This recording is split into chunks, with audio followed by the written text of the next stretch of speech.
Hello everybody and welcome to This Month in Gaming, the very first episode in fact.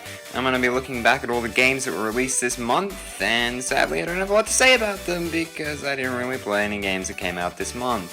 So that'll be fun anyways, I'll try. The first half of the month mainly consisted of ports and indie games. Astroneer made its way onto Nintendo Switch and feels right at home, along with Shadow Man, which has now been remastered yet still manages to look like a fossil. In keeping with the recent trend of Sony wanting to bring PlayStation exclusives over to PC, Santa Monica Studios got the go-ahead to bring 2018's God of War to PC. Over the past 2 years, Sony has surprisingly shown interest in porting their console exclusives over to PC hardware, which was interesting considering up until that point, Sony were very cut and clear with what games were going to be PlayStation exclusives, and they were adamant that they would stay that way. Now we have PlayStation favorites such as Detroit, Heavy Rain, and Days Gone available on PC, with Uncharted and Death Stranding set to come. Arcade classic Windjammers got a long bit, nobody really awaited it too much I don't think, but still a sequel on Nintendo Switch, simply titled Windjammers 2. I don't have much in the way of personal opinions to say about it because I didn't buy it, mainly because I just can't justify spending $30 on a small arcade fighting sports game like this.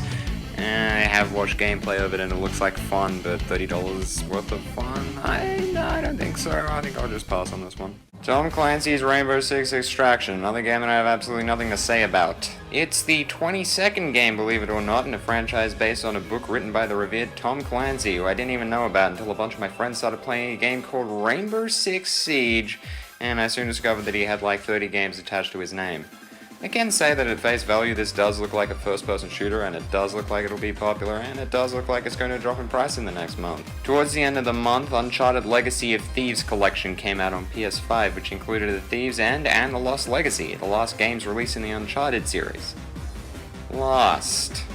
While I can't speak to The Lost Legacy, as I haven't played it, Uncharted 4 was a really solid game from what little I've experienced. While this is no Nathan Drake collection, it's just nice to see these games remastered on PS5 with a PC release set to follow. The final big release for this month was Pokemon Legends Arceus, I hope I pronounced that right, which I have nothing to say about even if I wanted to buy it because it releases on the 28th and I'm writing this on the 28th, so unfortunately I can't talk about it.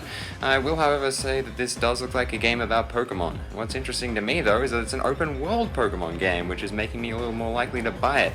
If you couldn't tell, I'm not really a huge fan of Pokemon games. With this month's releases out of the way, I'll take this time to introduce our new segment, the Digital Forecast, the next month in gaming. I'm totally not copying Screw Attack on this one. On February 1st, you can pick up the Life is Strange Remastered Collection for Nintendo Switch, Xbox, PS4, PS5, and PC. On the 4th, you can get Dying Light 2 Stay Human for Xbox, PS4, PS5, and PC. On the 18th, you can get Horizon Forbidden West on PS4 and PS5. Later in the month, you can get Grid Legends for Nintendo Switch, Xbox, PS4, PS5, and PC, as well as Elden Ring on Xbox, PS4, PS5, and PC. Well everybody, that's it for the first episode of This Month in Gaming. Will there be another episode? I don't know. Well, take it easy then, and I'll see you later.